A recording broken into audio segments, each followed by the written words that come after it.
ಎಲ್ರಿಗೂ ನಮಸ್ಕಾರ. Welcome back to my channel. ನಾನು ಪೂಜಾ. ಇವತ್ತು ಶುಕ್ರವಾರ ಸಂಜೆ ಹಾಗೂ ನವರಾತ್ರಿಯ 3ನೇ ದಿನ ಶನಿವಾರದ ವ್ಲಾಗ್ ಆಗಿರುತ್ತೆ. ಸ್ವಲ್ಪ ಕೆಲಸ ಇತ್ತು ಅಂತ ಶುಕ್ರವಾರ ಸಂಜೆ ಹೊರಗಡೆಗೆ ಹೋಗಿದ್ವಿ. ಅಂದರೆ ಪೂಜೆ ಸಾಮಾನೆಲ್ಲ ತೊಗೊಂಬರ್ಬೇಕಾಗಿತ್ತು ಅಂತ. ಹಾಗೆ ಬರೋವಾಗ ಜೋಳನೂ ಕೂಡ ತೊಗೊಂಡು ಬಂದಿದ್ದೆ. ಅದನ್ನು ಬೇಯೋದಕ್ಕೆ ಇಟ್ಕೊತಾ ಇದ್ದೀನಿ. ಕೆಲವರು ಇದನ್ನು ಸ್ಟೀಮ್ ಕೂಡ ಮಾಡ್ಕೋತಾರೆ, ಬಟ್ ನಮ್ಮನೆಯಲ್ಲಿ ಒಂದು ಸರಿನೂ ಕೂಡ ಆ ಥರ ಸ್ಟೀಮ್ ಮಾಡೇ ಇಲ್ಲ. ನಮಗೆ ಗೊತ್ತಿರೋದಂದರೆ ಈ ಥರ ನೀರಿಗೆ ಹಾಕಿ ಬೇಯಿಸ್ಕೊಳ್ಳೋದು, ಅಂದರೆ ಪಾತ್ರೆಗೆ ಹಾಕಿ ಬೇಯಿಸ್ಕೊತಾ ಇದ್ವಿ. ಇವಾಗ ಕುಕ್ಕರೆಲ್ಲ ಇದೆ ಅಲ್ವಾ, ಸೊ ಹಾಗಾಗಿ ಕುಕ್ಕರ್ನಲ್ಲೇ ಹಾಕಿ ಬೇಯಿಸ್ಕೊತೀನಿ. ಒಂದು ವಿಷಲಷ್ಟು ಕುಗ್ಗಿಸ್ಕೊಂಡ್ರೆ ಸಾಕಾಗುತ್ತೆ, ತುಂಬ ಚೆನ್ನಾಗಿ ಬೇಯುತ್ತೆ ಜೋಳ ಅಂತ. ಇನ್ನು ಮನೆಯವ್ರಿಗೋಸ್ಕರ ಅಂತ ಡಿನ್ನರ್ ಪ್ರಿಪೇರ್ ಮಾಡ್ತಾ ಇದ್ದೀನಿ. ಬೇಬಿಕಾರ್ನ್ನ ಹಾಕಿ ಗ್ರೇವಿ ಮಾಡಿ ಚಪಾತಿ ಮಾಡೋಣ ಅಂತ. ಈ ಥರ ಗ್ರೇವಿಗಳು ನಮ್ಮ ಮನೆಯಲ್ಲಿ ತುಂಬ ಇಷ್ಟ ಆಗುತ್ತೆ. ನಿಮಗೆ ಗೊತ್ತೇ ಇರೋದೆ, ಆಲ್ಮೋಸ್ಟ್ ಚಪಾತಿ ಜೊತೆ ಗ್ರೇವಿ ಮಾಡ್ತಾನೆ ಇರ್ತೀನಿ. ನನಗೆ ಏನಾದ್ರೂ ಬೇರೆ ಊಟನ ಮಾಡ್ಕೊಳ್ಳೋಣ ಅಂತ ಅಂದ್ಕೊಂಡಿದ್ದೀನಿ. ಇಲ್ಲಾಂದರೆ ಇದೇ ಚಪಾತಿ ಏನಾದರೂ ಮಿಕ್ಕಿತ್ತು ಅಂತಂದರೆ ಅದಕ್ಕೇ ಸ್ವಲ್ಪ ಮೊಸರನ್ನ ಹಾಕಿ ತಿನ್ಕೊಂಡ್ರು ಕೂಡ ನಡೆಯುತ್ತೆ. ಹಾಗೆಯೇ ಈ ಚಪಾತಿಗೆ ತುಪ್ಪ ಸಕ್ಕರೆ ಹಾಕ್ಕೊಂಡು ತಿಂದರೂ ಕೂಡ ತುಂಬಾ ಚೆನ್ನಾಗಿರುತ್ತೆ. ಯಾರಿಗೆಲ್ಲ ಚಪಾತಿ ತುಪ್ಪ ಸಕ್ಕರೆ ಇಷ್ಟ ಅಂತ ಕಮೆಂಟ್ ಮಾಡಿ ತಿಳಿಸಿ. ನನಗಂತೂ ಚಿಕ್ಕ ವಯಸ್ಸಲ್ಲಿ ಇದ್ದಾಗ ಚಪಾತಿ ಏನಾದರೂ ಮಾಡಿದ್ರೆ, ಅದಕ್ಕೆ ಚಟ್ನಿ ಪಲ್ಯ ಏನಾದರೂ ಮಾಡಿದ್ರೆ ಅದನ್ನು ತಿಂತಾನೇ ಇರಲಿಲ್ಲ. ಚಪಾತಿಗೆ ಸ್ವಲ್ಪ ತುಪ್ಪ ಸಕ್ಕರೆನ ಹಾಕಿ ರೋಲ್ ಮಾಡಿಕೊಂಡು ತಿಂತಾಯಿದ್ವಿ. ಎಷ್ಟು ಇಷ್ಟ ಆಗೋದು ಅಲ್ವಾ. ಅದೊಂಥರ ಚೈಲ್ಡ್ಹುಡ್ ಸ್ನ್ಯಾಕ್ಸ್ ಅಂತಲೇ ಹೇಳ್ಬೋದು. ಟೊಮೆಟೊ ಸಕ್ಕರೆ, ಚಪಾತಿ ತುಪ್ಪ ಸಕ್ಕರೆ, ಹಾಗೆಯೇ ಎಳ್ಳು ಅಕ್ಕಿ ಯಾರಿಗೆಲ್ಲ ಇಷ್ಟ, ಯಾರಿಗೆಲ್ಲ ನೆನಪಿದೆ ಅಂತ ಕಮೆಂಟ್ ಮಾಡಿ ತಿಳಿಸಿ. ಈರುಳ್ಳಿನ ಸಣ್ಣ ಸಣ್ಣದಾಗಿ ಕಟ್ ಮಾಡಿಕೊಂಡು ಟೊಮ್ಯಾಟೋನು ಕೂಡ ಸಣ್ಣದಾಗಿ ಕಟ್ ಮಾಡ್ಕೊಂಡಿದ್ದೀನಿ. ಇವಾಗ ರುಬ್ಕೊಳ್ಳೋದಕ್ಕೆ ಟೊಮ್ಯಾಟೊ ಮಾತ್ರ ಹಾಕ್ಕೋತಾ ಇದ್ದೀನಿ. ಅಂದರೆ ಟೊಮ್ಯಾಟೊ ಪ್ಯೂರಿನ ರೆಡಿ ಮಾಡ್ಕೋಬೇಕು ಈ ಗ್ರೇವಿ ಮಾಡ್ಕೊಳ್ಳೋದಕ್ಕೆ. ಇನ್ನು ಈರುಳ್ಳಿ ಏನಿದೆ ಅದನ್ನು ಸಣ್ಣದಾಗಿ ಹೆಚ್ಚಿಟ್ಕೊಂಡಿದ್ದೀನಲ್ವ, ಅಷ್ಟೇ ಸಾಕಾಗುತ್ತೆ. ಅದನ್ನೆಲ್ಲ ರುಬ್ಕೊಳ್ಳೋ ಅಗತ್ಯ ಇರೋದಿಲ್ಲ. ಇನ್ನು ಸ್ವಲ್ಪ ನೆನೆಸಿಟ್ಕೊಂಡಿರುವಂಥ ಗೋಡಂಬಿನೂ ಕೂಡ ಸೇರಿಸಿ ಇದನ್ನು ಸ್ಮೂತಾಗಿ ಪೇಸ್ಟ್ ಮಾಡ್ಕೋಬೇಕು. ಆವಾಗ ಗ್ರೇವಿ ಕನ್ಸಿಸ್ಟೆನ್ಸಿ ಇರುತ್ತಲ್ವ, ತಿಕ್ನೆಸ್ ಇರುತ್ತಲ್ವ, ಅದು ತುಂಬ ಚೆನ್ನಾಗಿ ಬರುತ್ತೆ. ನೋಡೋದಕ್ಕೂ ಕೂಡ ತುಂಬಾ ಚೆನ್ನಾಗಿರುತ್ತೆ, ತಿನ್ನೋದಕ್ಕೂ ಕೂಡ ತುಂಬಾ ಚೆನ್ನಾಗಿರುತ್ತೆ. ಇನ್ನು ಕೊತ್ತಂಬರಿ ಸೊಪ್ಪನ್ನು ಕೂಡ ಸಣ್ಣ ಸಣ್ಣದಾಗಿ ಕಟ್ ಮಾಡಿಕೊಂಡು ಎತ್ತಿಟ್ಕೊಂಡಿದ್ದೀನಿ. ಆಲ್ಮೋಸ್ಟ್ ಇವಾಗ ಗ್ರೇವಿ ಮಾಡ್ಕೊಳ್ಳೋದಕ್ಕೆ ಎಲ್ಲ ಐಟಮ್ಸ್ಗಳು ಕೂಡ ರೆಡಿಯಾಗಿದೆ. ಇನ್ನು ಮಸಾಲೆ ಪದಾರ್ಥಗಳನ್ನ ಎತ್ತಿಟ್ಕೋಬೇಕು ಅಷ್ಟೇ. ಅದನ್ನು ಮಾಡ್ಕೊಳ್ಳೋವಾಗ ಒಂದು ಸೈಡಲ್ಲಿ ಎತ್ತಿಟ್ಕೊಂಡಿರ್ತೀನಿ. ಹಾಗೆ ಇನ್ನೊಂದು ಸೈಡಲ್ಲಿ ಚಪಾತಿ ಹಿಟ್ಟನ್ನು ಕೂಡ ಕಲಿಸ್ಕೊತಾ ಇದ್ದೀನಿ. ಚಪಾತಿ ಹಿಟ್ಟನ್ನು ಮೊದಲೇ ಚೆನ್ನಾಗಿ ಜರಡಿ ಇಟ್ಕೊಂಡು ಬಾಕ್ಸ್ನಲ್ಲಿ ಹಾಕಿ ಎತ್ತಿಟ್ಕೊಂಡಿರ್ತೀನಿ. ಇನ್ನೇನು ಖಾಲಿ ಆಗ್ತಾ ಇದೆ ಅನ್ನೋವಾಗ ಇನ್ನೊಂದು ಸಾರಿ ಬಳಸ್ಕೊಳ್ಳೋವಾಗ ಜರಡಿ ಇಟ್ಕೊಂಡು ಬಳಸ್ಕೊತೀನಿ. ಯಾಕೆಂದರೆ ತಂದು ಸುಮಾರು ದಿನ ಆಗಿರುತ್ತಲ್ವ, ಖಾಲಿ ಆಗ್ತಾ ಬರ್ತಾ ಇದೆ ಅಂದರೆ ಜಾಸ್ತಿ ದಿನ ಆಗಿರುತ್ತೆ. ಆವಾಗ ಇನ್ನೊಂದು ಸಾರಿ ಜರಡಿ ಇಟ್ಕೋಬೇಕಾಗುತ್ತೆ, ಇನ್ ಕೇಸ್ ಹುಳ ಗಿಳ ಆಗಿದ್ರೆ ಅಂತ. ಹುಳ ಏನೂ ಆಗಿರೋದಿಲ್ಲ, ಬೇಗನೆ ಖಾಲಿ ಮಾಡ್ಕೊಂಡ್ಬಿಡ್ತೀನಿ. ಆದ್ರೂ ಸುಮ್ಮನೆ ಸೇಫ್ಟಿಗೋಸ್ಕರ ಇನ್ನೊಂದು ಸಾರಿ ಜರಡಿ ಇಟ್ಕೊಳ್ಳೋದಷ್ಟೇ. ಇವಾಗ ಚಪಾತಿ ಹಿಟ್ಟನ್ನು ಕೂಡ ಕಲಸಿ ಒಂದು ಸೈಡಲ್ಲಿ ಎತ್ತಿಟ್ಕೊಂಡಿದ್ದೀನಿ. ಅಷ್ಟರಲ್ಲಿ ಈ ಜೋಳನ ಬೇಯೋದಕ್ಕೆ ಇಟ್ಕೊಂಡಿದ್ದೆ ಅಲ್ವಾ, ಅದು ಕೂಡ ತುಂಬ ಚೆನ್ನಾಗಿ ಬೆಂದಿರುತ್ತೆ. ಇವಾಗ ಜೋಳ ಎಲ್ಲ ತಿಂದಿರ್ತೀವಿ, ಸೊ ಹಾಗಾಗಿ ಡಿನ್ನರ್ ಕೂಡ ಲೇಟೇನೇ ಆಗಿರುತ್ತೆ. ಇನ್ನು ಈ ಜೋಳ ಅಂತೂ ಕಾಲೇಜ್ ಡೇಸಲ್ಲಿ ಎಷ್ಟು ತಿಂದಿರ್ತೀವಲ್ವ, ಇದರಲ್ಲಿ ಅರ್ಧ ಇರುತ್ತೆ ಅಷ್ಟೇ, ಒಂದು ಪೀಸಲ್ಲಿ ಅರ್ಧ ಇರುತ್ತೆ. ಅದಕ್ಕೇ 5 ರೂಪೀಸ್ ಏನೋ, ಇಲ್ಲ ಅಂದರೆ 10 ರೂಪೀಸ್ ಏನೋ ತೊಗೊತಾ ಇದ್ರು. ಇನ್ನು ಕಾಲೇಜ್ ಹುಡುಗರೆಲ್ಲ ಹೋದಾಗ ಪಾಪ ಅದರಲ್ಲೇ ಕಟ್ ಮಾಡಿ 5 ರೂಪೀಸ್ಗೆ, ಅಂದರೆ ನಾರ್ಮಲಾಗಿ ಮಾರ್ತಾರಲ್ವ ಅದಕ್ಕಿಂತ ಅರ್ಧಕ್ಕೆ ಕಟ್ ಮಾಡಿ ಅದಕ್ಕೆ ಅರ್ಧ ಪ್ರೈಸ್ನ ಇಟ್ಟು ಕೊಡೋರು, ಅಂದರೆ ಪಾಕೆಟ್ ಫ್ರೆಂಡ್ಲಿ ಆಗಿ ಕೊಡೋರು. ಯಾರಿಗೆಲ್ಲ ಆ ಥರ ನೆನಪಿದೆ ಅಂತ ಕಮೆಂಟ್ ಮಾಡಿ ತಿಳಿಸಿ. ಇವಾಗ ನೀರನ್ನೆಲ್ಲ ಶೋಧಿಸ್ಕೊಂಡು ಒಂದು ಚಿಕ್ಕ ಬೌಲ್ಗೆ ಸ್ವಲ್ಪ ಉಪ್ಪು ಮತ್ತು ಖಾರನ ಹಾಕಿ ಅದಕ್ಕೆ ಸ್ವಲ್ಪ ಈ ಥರ ನೀರನ್ನು ಹಾಕಿ ಚೆನ್ನಾಗಿ ಕಲಸಿಟ್ಕೊತಾ ಇದ್ದೀನಿ. ಬೇಕಿದ್ದರೆ ಇದಕ್ಕೆ ಬೆಣ್ಣೆ ಕೂಡ ಇದ್ರ ಮೇಲೆ ಅಪ್ಲೈ ಮಾಡ್ಕೋಬೋದು, ಹಾಗೆ ನಿಂಬೆ ಹಣ್ಣನ್ನು ಕೂಡ ಅಪ್ಲೈ ಮಾಡಿ ಅದಾದ ನಂತರ ಉಪ್ಪು ಖಾರನ ಹಾಕ್ಕೋಬೋದು. ಅದೆರಡೂ ಕೂಡ ಬೇಡ ಅಂತ ಬರೀ ಉಪ್ಪು ಮತ್ತು ಖಾರ ಮಾತ್ರ ಈ ಥರ ಹಚ್ಕೋತಾ ಇದ್ದೀನಿ. ಈ ಥರ ಮಾಡ್ಕೊಳ್ಳೋದ್ರಿಂದ ಏನು ಗೊತ್ತಾ, ಒಂದೇ ಕಡೆ ಖಾರ ಉಪ್ಪು ಎಲ್ಲ ಕುತ್ಕೊಳ್ಳೋದಿಲ್ಲ. ಆಲ್ರೆಡಿ ಉಪ್ಪು ಖಾರನೇ ನೀರಿನಲ್ಲಿ ಹಾಕಿ ಕಲಿಸ್ಕೊಂಡಿರ್ತೀವಲ್ವ, ಈ ರೀತಿ ಮಾಡಿದ್ರೆ ತುಂಬ ಚೆನ್ನಾಗಿ ಎಲ್ಲ ಕಡೆ ಸ್ಪ್ರೆಡ್ ಆಗುತ್ತೆ ಅಂತ ಈ ಥರ ಬ್ರಷ್ ಮಾಡ್ಕೋತಾ ಇರೋದು. ನಿಜವಾಗ್ಲೂ ತುಂಬ ಚೆನ್ನಾಗಿ ಸ್ಪ್ರೆಡ್ ಆಗಿರುತ್ತೆ. ಮಧ್ಯದಲ್ಲಿ ಒಂದೊಂದೇ ಕಡೆ ಉಪ್ಪು ಖಾರ ಈ ಥರ ಎಲ್ಲ ಕುತ್ಕೊಂಡಿರೋದಿಲ್ಲ, ಎಲ್ಲ ಕಡೆ ಈಕ್ವಲ್ ಆಗಿ ಸ್ಪ್ರೆಡ್ ಆಗಿರುತ್ತೆ ಅಂತ. ಇದನ್ನೆಲ್ಲ ತಿಂದು ಹಾಗೆ ಡಿನ್ನರ್ಗೆ ಈ ಬೇಬಿಕಾರ್ನ್ ಗ್ರೇವಿ ಮಾಡ್ಕೋತಾ ಇದ್ದೀನಲ್ವ, ಅದಕ್ಕೋಸ್ಕರ ಒಂದು ಬಾಣಲಿನ ಬಿಸಿ ಮಾಡಲಿಕ್ಕೆ ಇಟ್ಕೊಂಡು ಅದಕ್ಕೆ ಸ್ವಲ್ಪ ಎಣ್ಣೆನ ಹಾಕಿ ಅದು ಕಾದಾದ ನಂತರ ಈ ಕಟ್ ಮಾಡಿ ಇಟ್ಕೊಂಡಿರುವಂಥ ಬೇಬಿಕಾರ್ನ್ನ ಹಾಕಿ ಸ್ವಲ್ಪ ಹೊತ್ತು ಇದನ್ನು ಫ್ರೈ ಮಾಡ್ಕೋಬೇಕು. ಫ್ರೈ ಮಾಡ್ಕೊಳ್ಳೋ ಮಧ್ಯದಲ್ಲಿ ಸ್ವಲ್ಪ ಉಪ್ಪು, ಅರಿಶಿನ ಪುಡಿ ಹಾಗೆ ಖಾರದ ಪುಡಿನ ಹಾಕಿ ಇದ್ರ ಕಲರ್ ಎಲ್ಲ ಚೇಂಜ್ ಆಗಬೇಕು, ಅಲ್ಲಿ ತನಕ ಇದನ್ನು ಫ್ರೈ ಮಾಡ್ಕೋತೀನಿ. ಈ ಥರ ಫ್ರೈ ಮಾಡಿ ಆದ್ರೂ ಸೇರಿಸ್ಕೋಬೋದು, ಇಲ್ಲಾಂದರೆ ನೀರಿನಲ್ಲಿ ಬೇಯಿಸಿ ಕೂಡ ಸೇರಿಸ್ಕೋಬೋದು. ಫ್ರೈ ಮಾಡಿ ಸೇರಿಸ್ಕೊಂಡ್ರೆ ಒಂಥರ ಟೇಸ್ಟ್ ಇರುತ್ತೆ, ನೀರಿನಲ್ಲಿ ಬೇಯಿಸಿ ಸೇರಿಸ್ಕೊಂಡ್ರೇ ಒಂಥರ ಟೇಸ್ಟ್ ಇರುತ್ತೆ, ಬೇಯಿಸ್ದೇನೆ ಹಾಕ್ಕೊಂಡ್ರು ಕೂಡ ಅದೊಂಥರ ಟೇಸ್ಟ್ ಇರುತ್ತೆ. ಮೂರು ಕೂಡ ಡಿಫ್ರೆಂಟ್ ಟೇಸ್ಟೇ ಇರುತ್ತೆ. ಇವಾಗ ಅದೇ ಕಡಾಯಿಗೆ ಸ್ವಲ್ಪ ಎಣ್ಣೆ ಹಾಗೆ ಸ್ವಲ್ಪ ತುಪ್ಪನ ಹಾಕಿ ಇದನ್ನು ಕಾಯಿಸ್ಕೊಂಡಿದ್ದೀನಿ. ನಂತರ ಅದಕ್ಕೆ ಜೀರಿಗೆನ ಹಾಕಿ ಸಿಡಿಸ್ಕೊಂಡು ಸಣ್ಣದಾಗಿ ಕಟ್ ಮಾಡಿ ಇಟ್ಕೊಂಡಿರುವಂಥ ಈರುಳ್ಳಿನ ಹಾಕಿ ಸ್ವಲ್ಪ ಹೊತ್ತು ಚೆನ್ನಾಗಿ ಇದನ್ನು ಮಿಕ್ಸ್ ಮಾಡಿಕೊಂಡು ಫ್ರೈ ಮಾಡ್ಕೋಬೇಕು. ಫ್ರೈ ಮಾಡ್ಕೊಳ್ಳೋ ಮಧ್ಯದಲ್ಲಿ ಸ್ವಲ್ಪ ಶುಂಠಿ ಬೆಳ್ಳುಳ್ಳಿ ಪೇಸ್ಟನ್ನು ಸೇರಿಸಿ ಮತ್ತು ಇದನ್ನು ಚೆನ್ನಾಗಿ ಮಿಕ್ಸ್ ಮಾಡಿಕೊಂಡು ಫ್ರೈ ಮಾಡ್ಕೋಬೇಕು. ಈರುಳ್ಳಿ ಕಲರ್ ಚೇಂಜ್ ಆಗಿರಬೇಕು, ಅಂದರೆ ಬ್ರೌನಿಶ್ ಆಗಿ ಚೇಂಜ್ ಆಗ್ತಾ ಇರುತ್ತಲ್ವ, ಅಲ್ಲಿ ತನಕ ಇದನ್ನು ಫ್ರೈ ಮಾಡಿಕೊಂಡು ಟೊಮ್ಯಾಟೊನ ಪ್ಯೂರಿ ಮಾಡಿ ಎತ್ತಿಟ್ಕೊಂಡಿದ್ವಿ ಅಲ್ವಾ, ಅದನ್ನು ಇದರೊಳಗಡೆ ಸೇರಿಸಿ ಚೆನ್ನಾಗಿ ಅದನ್ನು ಮಿಕ್ಸ್ ಮಾಡ್ಕೋಬೇಕು. ನಂತರ ಇದಕ್ಕೆ ಸ್ವಲ್ಪ ಅರಿಶಿನ ಪುಡಿ ಹಾಗೆಯೇ ಖಾರಕ್ಕೆ ತಕ್ಕಂತೆ ಅಚ್ಕಾರದ ಪುಡಿ, ನಾನಿಲ್ಲಿ ಕಾಶ್ಮೀರ್ ರೆಡ್ ಚಿಲ್ಲಿ ಪೌಡರ್ನ ಸೇರಿಸ್ಕೊಂಡಿದ್ದೀನಿ, ಒಳ್ಳೆ ಕಲರ್ ಮತ್ತು ಖಾರ ಎರಡೂ ಇರುತ್ತೆ ಅಂತ.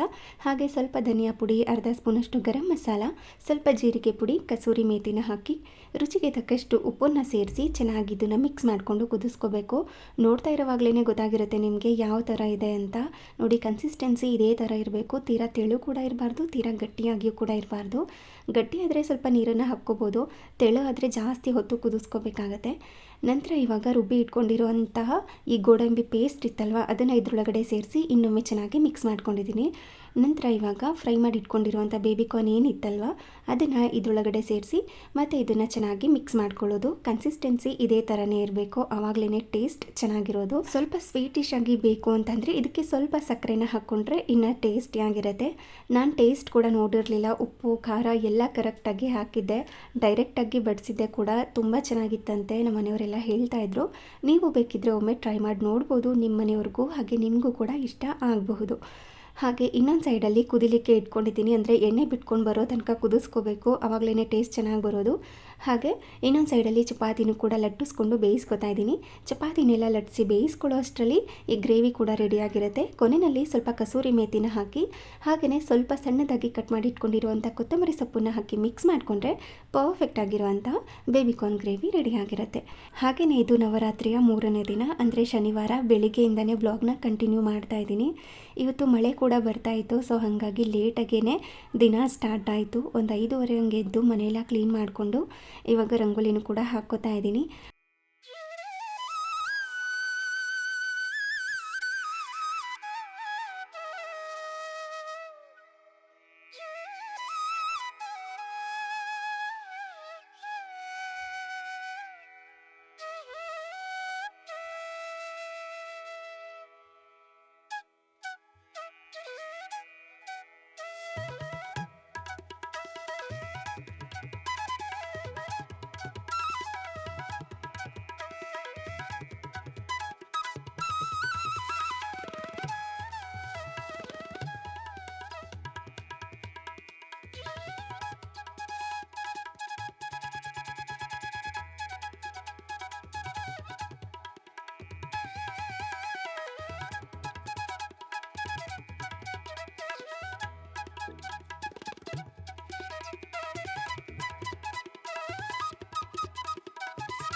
ದೇವ್ರ ಮನೆ ಎಲ್ಲ ಕ್ಲೀನ್ ಮಾಡ್ಕೊಂಡಿದ್ದಾಯಿತು. ಹಾಗೆಯೇ ಇಲ್ಲಿ ನೈವೇದ್ಯಕ್ಕೆ ಅಂತ ಸ್ವಲ್ಪ ರವೆನ ಬಳಸ್ಕೊಂಡು ಸಜ್ಜಿಗೆ ಥರ ಮಾಡ್ಕೋತಾ ಇದ್ದೀನಿ. ಸಿಂಪಲ್ ಸಜ್ಜಿಗೆ ಇದು. ಒಂದು 3 ಸ್ಪೂನಷ್ಟು ಒಂದು ಪಾತ್ರೆಗೆ ರವೆನ ಹಾಕಿ ಅದನ್ನು ಸ್ವಲ್ಪ ಹೊತ್ತು ಡ್ರೈ ರೋಸ್ಟ್ ಮಾಡ್ಕೋಬೇಕು. ಬೇಕು ಅಂದರೆ ತುಪ್ಪದಲ್ಲೂ ಕೂಡ ಹುರಿದು ಸೇರಿಸ್ಕೋಬೋದು. ನಾನು ಕೊನೆಯಲ್ಲಿ 1 ಸ್ಪೂನಷ್ಟು ತುಪ್ಪನ ಹಾಕ್ಕೋತೀನಿ. ಇದನ್ನು ಹೀಗೇ ಡ್ರೈ ಆಗಿಯೇ ರೋಸ್ಟ್ ಮಾಡಿಕೊಂಡು ಒಂದು ಪ್ಲೇಟ್ಗೆ ಎತ್ತಿಟ್ಕೊಂಡಿದ್ದೀನಿ. ಹಾಗೆಯೇ ಕಣ್ಣಳ್ತಲೇ ಇದಕ್ಕೆ ಸ್ವಲ್ಪ ನೀರನ್ನು ಹಾಕಿ ಇದನ್ನು ಕುದಿಲಿಕ್ಕೆ ಬಿಡ್ತೀನಿ. ಇದು ಕುದಿಯೋ ಅಷ್ಟರಲ್ಲಿ ಸೈಡಲ್ಲಿ ಸ್ವಲ್ಪ ಏಲಕ್ಕಿ ಪುಡಿನ ಚಿಚ್ಕೊಳ್ಳೋದಿತ್ತು, ಅದನ್ನು ಕೂಡ ರೆಡಿ ಮಾಡ್ಕೋತಾ ಇದ್ದೀನಿ. ಕುದಿಯೋವಾಗಲೇ ಬೆಲ್ಲದ ಪುಡಿನೂ ಕೂಡ ಸೇರಿಸ್ಕೋತಾ ಇದ್ದೀನಿ. ಬೇಕು ಅಂತಂದರೆ ನೀವು ನಾರ್ಮಲ್ ಬೆಲ್ಲ ಇರುತ್ತಲ್ವ, ಅದನ್ನೇ ಹಾಕಿ ಅದನ್ನು ಕರಗಿಸಿ ಸೇರಿಸ್ಕೋಬೇಕಾಗುತ್ತೆ. ಬೆಲ್ಲದ ಪುಡಿ ಆಗಿರೋದ್ರಿಂದ ನಾನು ಡೈರೆಕ್ಟಾಗಿ ಸೇರಿಸ್ಕೊಂಡಿದ್ದೀನಿ.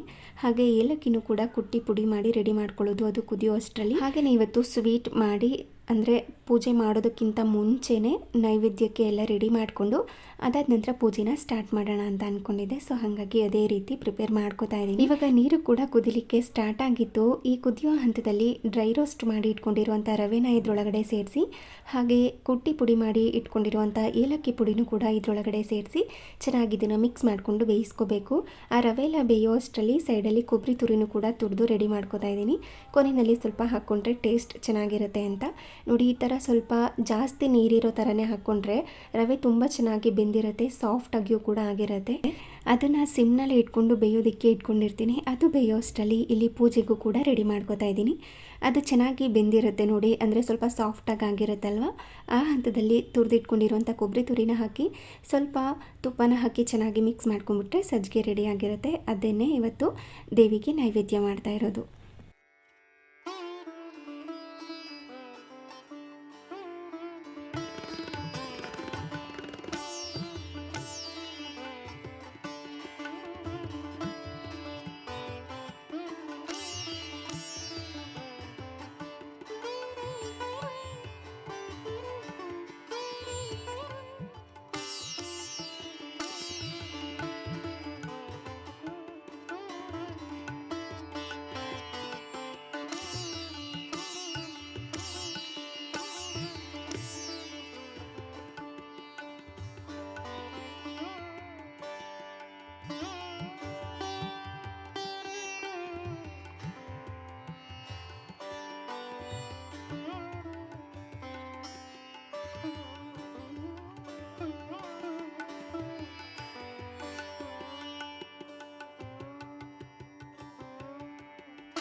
ಪೂಜೆನೂ ಕೂಡ ಮಾಡಿದ್ದಾಯಿತು. ಇವತ್ತು ಪೂಜೆ ಮಾಡಿರುವಂಥ ದೇವಿ ಬಂದು ಚಂದ್ರಘಂಟಾ ದೇವಿ ಅಂತ. ಹಾಗೆ ಬಣ್ಣ ಬಂದು ಬೂದು ಬಣ್ಣ ಅಂದರೆ ಗ್ರೇ ಕಲರ್. ಪೂಜೆ ಎಲ್ಲ ಮುಗಿಸ್ಕೊಂಡಿದ್ದ ನಂತರ ಇಲ್ಲಿ ಬೆಳಗಿನ ತಿಂಡಿ ಮಾಡೋದಕ್ಕೆ ಬಂದಿದ್ದೀನಿ. ಇವತ್ತಿನ ತಿಂಡಿಗೋಸ್ಕರ ಅಂತ ಪುದೀನ ಚಿತ್ರಾನ್ನ ಮಾಡ್ತಾಯಿದ್ದೀನಿ. ತುಂಬ ಸಿಂಪಲಾಗಿ ಮಾಡ್ಕೋಬೋದು. ಕೇವಲ ಅರ್ಧ ಗಂಟೆಯಲ್ಲಿ ಈ ಪುದೀನ ಚಿತ್ರಾನ್ನ ರೆಡಿಯಾಗಿ ಹೋಗ್ಬಿಡುತ್ತೆ. ಅಂದರೆ ಅನ್ನ ಮಾಡಿಕೊಂಡು ಪುದೀನ ಚಿತ್ರಾನ್ನ ಮಾಡ್ಕೋಬೋದು, ಅಷ್ಟು ಸಿಂಪಲಾಗಿ ಮಾಡ್ಕೋಬೋದು. ಸೈಡಲ್ಲಿ ಹಾಲನ್ನು ಕೂಡ ಕಾಯಲಿಕ್ಕೆ ಇಟ್ಕೊಂಡಿದ್ದೆ. ನಮ್ಮತ್ತಿಗೆ ಕಾಫಿನೂ ಕೂಡ ಮಾಡಿಕೊಟ್ಟು ನಂತರ ಇಲ್ಲಿ ಪುದೀನ ಚಿತ್ರಾನ್ನ ಮಾಡ್ಕೊಳ್ಳೋದಕ್ಕೆ ರೆಡಿ ಮಾಡ್ಕೋತೀನಿ. ಮೊದಲಿಗೆ ರೈಸ್ನ ಮಾಡಲಿಕ್ಕೆ ಇಟ್ಕೊಂಡಿರ್ತೀನಿ. ಅದು ರೆಡಿ ಆಗೋಷ್ಟರಲ್ಲಿ ಅಂದರೆ ಕುಕ್ಕರ್ ಕೂಗಿ ಅದು ಕೂಲಾಗೋಷ್ಟರಲ್ಲಿ ನಾವು ಈ ಗೊಜ್ಜನ್ನು ಪ್ರಿಪೇರ್ ಮಾಡ್ಕೋಬೋದು ಅಂತ. ಆಲ್ರೆಡಿ ಒಂದು 5 ನಿಮಿಷ ಅಕ್ಕಿನ ನೆನೆ ಹಾಕ್ಕೊಂಡಿದ್ದೆ ಅಷ್ಟೇ. ಇವಾಗ ಕೂಗೋದಕ್ಕೆ ಇಟ್ಕೋತೀನಿ. ಹಾಗೆ ಒಂದು ಮಿಕ್ಸಿ ಜಾರ್ಗೆ ಹಸಿಮೆಣಸಿನ್ಕಾಯಿ ನಿಮಗೆ ಖಾರ ಎಷ್ಟು ಬೇಕು ಅಂತ ನೋಡಿಕೊಂಡು ಅದಕ್ಕೆ ತಕ್ಕಂತೆ ಹಸಿಮೆಣಸಿನ್ಕಾಯಿನ ಹಾಕಿ ಅದಕ್ಕೆ ಸ್ವಲ್ಪ ಶುಂಠಿನೂ ಕೂಡ ಈ ರೀತಿ ಕಟ್ ಮಾಡಿ ಸೇರಿಸ್ಕೊಂಡಿದ್ದೀನಿ. 1 ಎಸಳಷ್ಟು ಬೆಳ್ಳುಳ್ಳಿನ ಸೇರಿಸ್ಕೊಂಡಿದ್ದೀನಿ. ಹಾಗೆಯೇ ಸ್ವಲ್ಪ ಚಕ್ಕೆ, ಸ್ವಲ್ಪ ಲವಂಗನ ಸೇರಿಸ್ಕೊಂಡು ನಂತರ ಇದಕ್ಕೆ ಕೊತ್ತಂಬರಿ ಸೊಪ್ಪು, ಪುದೀನ ಸೊಪ್ಪನ್ನು ತೊಳೆದಿಟ್ಕೊಂಡಿದ್ದೆ ಅದನ್ನು ಕೂಡ ಇದರೊಳಗಡೆ ಸೇರಿಸಿ ಇದನ್ನು ಚೆನ್ನಾಗಿ ಗ್ರೈಂಡ್ ಮಾಡ್ಕೋಬೇಕು. ಈ ಹಂತದಲ್ಲಿ ಉಪ್ಪನ್ನು ಹಾಕ್ಕೊಳ್ಳೋ ಅಗತ್ಯ ಏನೂ ಇಲ್ಲ. ನಾವು ಗೊಜ್ಜನ್ನು ಮಾಡ್ಕೋತೀವಲ್ವ ಆ ಹಂತದಲ್ಲಿ ಹಾಕ್ಕೋಬೋದು. ಇವಾಗ ಇದನ್ನು ಗ್ರೈಂಡ್ ಮಾಡ್ಕೊಂಡಿದ್ದೀನಿ. ಇನ್ನೊಂದು ಸ್ವಲ್ಪ ಪುದೀನ ಸೊಪ್ಪಿತ್ತು ಅದನ್ನು ಕೂಡ ಸೇರಿಸ್ಕೊತಾ ಇದ್ದೀನಿ. ಈ ಪುದೀನ ಚಿತ್ರಾನ್ನ ಅಂದರೆ ಪುದೀನ ಸೊಪ್ಪನ್ನ ಸ್ವಲ್ಪ ಹೊತ್ತು ಎಣ್ಣೆಯಲ್ಲಿ ಬಾಡಿಸ್ಕೊಂಡು ಅದಾದ ನಂತರ ಕೂಡ ಮಾಡ್ಕೋಬೋದು.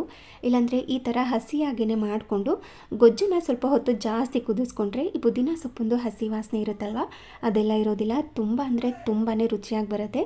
ಬೇಕಿದ್ರೆ ಒಮ್ಮೆ ನೀವು ಕೂಡ ಟ್ರೈ ಮಾಡಿ ನೋಡಿ. ಇವಾಗ ಮಸಾಲೆನ ರುಬ್ಕೊಂಡು ಒಂದು ಸೈಡಲ್ಲಿ ಎತ್ತಿಟ್ಕೊಂಡಿದ್ದೀನಿ. ಹಾಗೆ ಇದಕ್ಕೆ ಈರುಳ್ಳಿ ಕೂಡ ಬೇಕು, ಟೊಮೆಟೊ ಸಹ ಬೇಕಾಗುತ್ತೆ. ಅದನ್ನು ಕೂಡ ಸಣ್ಣದಾಗಿ ಕಟ್ ಮಾಡ್ಕೋಬೇಕಾಗತ್ತೆ. ಇವಾಗ ಹಸಿಮೆಣಸಿನ್ಕಾಯಿನ ರುಬ್ಬುವಾಗ ಹಾಕ್ಕೊಂಡಿರ್ತೀವಲ್ವ, ಸೊ ಹಾಗಾಗಿ ಈ ಹಂತದಲ್ಲಿ ಸೇರಿಸ್ಕೊಳ್ಳೋ ಅಗತ್ಯ ಇರೋದಿಲ್ಲ. ಈರುಳ್ಳಿನ ಸಣ್ಣದಾಗಿ ಉದ್ದುದಾಗಿ ಕಟ್ ಮಾಡಿಕೊಂಡು ಟೊಮೆಟೊನ ಸಣ್ಣದಾಗಿ ಕಟ್ ಮಾಡ್ಕೊತಾ ಇದ್ದೀನಿ. ಹಾಗೆ ಒಗ್ಗರಣೆಗೆ ಸ್ವಲ್ಪ ಕರಿಬೇವಿನ ಸೊಪ್ಪು ಕೂಡ ಬೇಕಾಗುತ್ತೆ. ಇನ್ನು ಕಡಲೆಬೇಳೆ, ಉದ್ದಿನಬೇಳೆ, ಕಡಲೆ ಬೀಜ ಅದೆಲ್ಲ ಬೇಕಾಗಿರೋದೆ. ಬೇಕು ಅಂದರೆ ನೀವು ಇದಕ್ಕೆ ಗೋಡಂಬಿ ಕೂಡ ಹಾಕ್ಕೋಬೋದು. ಇದನ್ನೆಲ್ಲ ರುಬ್ಬಿ ಹಾಗೆ ಈರುಳ್ಳಿ ಟೊಮೆಟೊನೆಲ್ಲ ಕಟ್ ಮಾಡ್ಕೊಳ್ಳೋ ಅಷ್ಟರಲ್ಲಿ ರೈಸ್ ಕೂಡ ರೆಡಿ ಆಗಿರುತ್ತೆ. ಅದನ್ನು ಒಂದು ಸೈಡಲ್ಲಿ ಎತ್ತಿಟ್ಕೊಂಡಿದ್ದೀನಿ. ಅದನ್ನು ಕಂಪ್ಲೀಟಾಗಿ ಕೂಲಾಗೋದಕ್ಕೆ ಬಿಡಬೇಕು. ಅಂದರೆ ಪ್ರೆಷರ್ ಎಲ್ಲ ರಿಲೀಸ್ ಆಗಬೇಕು. ಅಲ್ಲಿ ತನಕ ಅದನ್ನು ಬಿಡೋ ಅಷ್ಟರಲ್ಲಿ ಗೊಜ್ಜನ್ನು ಕೂಡ ರೆಡಿ ಮಾಡ್ಕೋಬೋದು. ಇವಾಗ ಒಂದು ಬಾಣಲಿಗೆ ಎಣ್ಣೆನ ಹಾಕಿ ಅದು ಕಾದಾದ ನಂತರ ಸಾಸಿವೆ, ಜೀರಿಗೆ, ಕಡಲೆಬೇಳೆ, ಉದ್ದಿನಬೇಳೆ, ಕಡಲೆ ಬೀಜನ ಹಾಕಿ ಸ್ವಲ್ಪ ಹೊತ್ತು ಫ್ರೈ ಮಾಡ್ಕೊಂಡಿದ್ದೀನಿ. ನಂತರ ಅದಕ್ಕೆ ಕರಿಬೇವಿನ ಸೊಪ್ಪನ್ನು ಹಾಕಿ ಮತ್ತು ಇದನ್ನು ಫ್ರೈ ಮಾಡ್ಕೋತಾ ಇದ್ದೀನಿ. ಬೇಕು ಅಂದರೆ ಇದಕ್ಕೆ ನೀವು ಒಣಗಿರುವಂಥ ಮೆಣಸಿನ್ಕಾಯಿ ಕೂಡ ಸೇರಿಸ್ಕೋಬೋದು. ಸೇರಿಸ್ಕೊಳ್ಳದೇ ಇದ್ದರೂ ಕೂಡ ನಡೆಯುತ್ತೆ. ಇವಾಗ ಸಣ್ಣದಾಗಿ ಉದ್ದದಾಗಿ ಕಟ್ ಮಾಡಿ ಇಟ್ಕೊಂಡಿರುವಂಥ ಈರುಳ್ಳಿನೂ ಕೂಡ ಸೇರಿಸಿ ಸ್ವಲ್ಪ ಹೊತ್ತು ಅದನ್ನು ಬಾಡಿಸ್ಕೊಂಡು ಸಣ್ಣದಾಗಿ ಕಟ್ ಮಾಡಿ ಇಟ್ಕೊಂಡಿರುವಂಥ ಟೊಮೆಟೊನೂ ಕೂಡ ಹಾಕಿ ಮತ್ತು ಇದನ್ನು ಸ್ವಲ್ಪ ಹೊತ್ತು ಚೆನ್ನಾಗಿ ಮಿಕ್ಸ್ ಮಾಡಿಕೊಂಡು ಫ್ರೈ ಮಾಡ್ಕೋಬೇಕು. ಟೊಮೆಟೊ ಎಲ್ಲ ಸಾಫ್ಟ್ ಆಗಿರಬೇಕು. ಅಲ್ಲಿ ತನಕ ಅದನ್ನು ಫ್ರೈ ಮಾಡಿಕೊಂಡು ರುಬ್ಬಿ ಇಟ್ಕೊಂಡಿರುವಂಥ ಈ ಪುದೀನ ಮಸಾಲ ಪೇಸ್ಟ್ ಏನಿತ್ತಲ್ವ ಅದನ್ನು ಇದರೊಳಗಡೆ ಸೇರಿಸ್ಕೊಂಡು ಮತ್ತು ಚೆನ್ನಾಗಿ ಇದನ್ನು ಮಿಕ್ಸ್ ಮಾಡಿಕೊಂಡು ಕುದಿಸ್ಕೋಬೇಕಾಗತ್ತೆ. ರುಚಿಗೆ ತಕ್ಕಷ್ಟು ಉಪ್ಪನ್ನ ಈ ಹಂತದಲ್ಲೇ ಸೇರಿಸ್ಕೊಳ್ಳಿ. ಮಿಕ್ಸಿ ಜಾರ್ಗೆ ಸ್ವಲ್ಪ ನೀರನ್ನು ಹಾಕಿ ಅದನ್ನು ಕೂಡ ಸೇರಿಸ್ಕೊಳ್ಳಿ. ನೀರು ಥರ ಏನಾದರೂ ಆಯಿತು ಅಂದರೆ ಸ್ವಲ್ಪ ಜಾಸ್ತಿ ಹೊತ್ತು ಕುದಿಸ್ಕೊಂಡ್ರೆ ಇನ್ನೂ ರುಚಿಯಾಗೇ ಬರುತ್ತೆ. ಮಧ್ಯದಲ್ಲಿ ಸ್ವಲ್ಪ ಅರಿಶಿನ ಪುಡಿನೂ ಕೂಡ ಸೇರಿಸ್ಕೊಂಡು ಮತ್ತು ಇದನ್ನು ಚೆನ್ನಾಗಿ ಮಿಕ್ಸ್ ಮಾಡಿಕೊಂಡು ಕುದಿಸ್ಕೊತಾ ಇದ್ದೀನಿ. ಇದು ಗಟ್ಟಿಯಾಗಿ ಆಗಿರಬೇಕು. ನಾವು ಪುದೀನ ಸೊಪ್ಪನ್ನ ಮೊದಲೇ ಫ್ರೈ ಮಾಡಿಕೊಂಡು ಸೇರಿಸ್ಕೊಂಡಿಲ್ಲ ಅಲ್ವಾ, ಸೊ ಹಾಗಾಗಿ ಗೊಜ್ಜನ್ನು ಜಾಸ್ತಿ ಹೊತ್ತು ಕುದಿಸ್ಕೋಬೇಕಾಗುತ್ತೆ. ಆವಾಗ ಅದರಲ್ಲಿರುವಂಥ ಹಸಿ ವಾಸನೆ ಎಲ್ಲ ಹೋಗಿರುತ್ತೆ. ಟೇಸ್ಟ್ ಕೂಡ ತುಂಬ ಚೆನ್ನಾಗಿರುತ್ತೆ. ಇವಾಗ ಗೊಜ್ಜು ರೆಡಿ ಆಗೋಷ್ಟರಲ್ಲಿ ರೈಸ್ ಕೂಡ ರೆಡಿ ಆಗಿತ್ತು. ಅಂದರೆ ಪ್ರೆಷರ್ ಎಲ್ಲ ಇಳಿದಿತ್ತು. ನಂತರ ಒಂದು ದೊಡ್ಡ ಪಾತ್ರೆಗೆ ಅನ್ನನ ಹಾಕಿ ಅದನ್ನು ಕಂಪ್ಲೀಟಾಗಿ ಕೂಲಾಗೋದಕ್ಕೆ ಬಿಟ್ಟು ಗೊಜ್ಜನ್ನು ಹಾಕಿ ಕಲಿಸ್ಕೊಳ್ಳೋದಷ್ಟೇ. ನೀವು ಅಬ್ಸರ್ವ್ ಮಾಡಿರ್ಬೋದು, ನಾನು ರೈಸ್ ಐಟಮ್ ಏನಾದ್ರೂ ಮಾಡಿದಾಗ ಇದೇ ಕುಕ್ಕರ್ನಲ್ಲಿ ಮಾಡ್ತೀನಿ. ಯಾಕೆ ಅಂತ ಗೊತ್ತಿಲ್ಲ, ಈ ಕುಕ್ಕರ್ನಲ್ಲಿ ಬೇಗ ರೈಸ್ ಆಗುತ್ತೆ ಆಯಿತಾ. ನನಗಂತೂ ತುಂಬ ಇಷ್ಟ ಈ ಕುಕ್ಕರ್. ಯಾಕೆ ಅಂತ ಗೊತ್ತಿಲ್ಲ. ಸ್ಟೀಲ್ ಕುಕ್ಕರ್ ಇದ್ರೂ ಕೂಡ ಇದೇ ಕುಕ್ಕರ್ನಲ್ಲಿ ಅಡುಗೆ ಮಾಡಬೇಕು ಅಂತ ಅನಿಸುತ್ತೆ ನನಗೆ.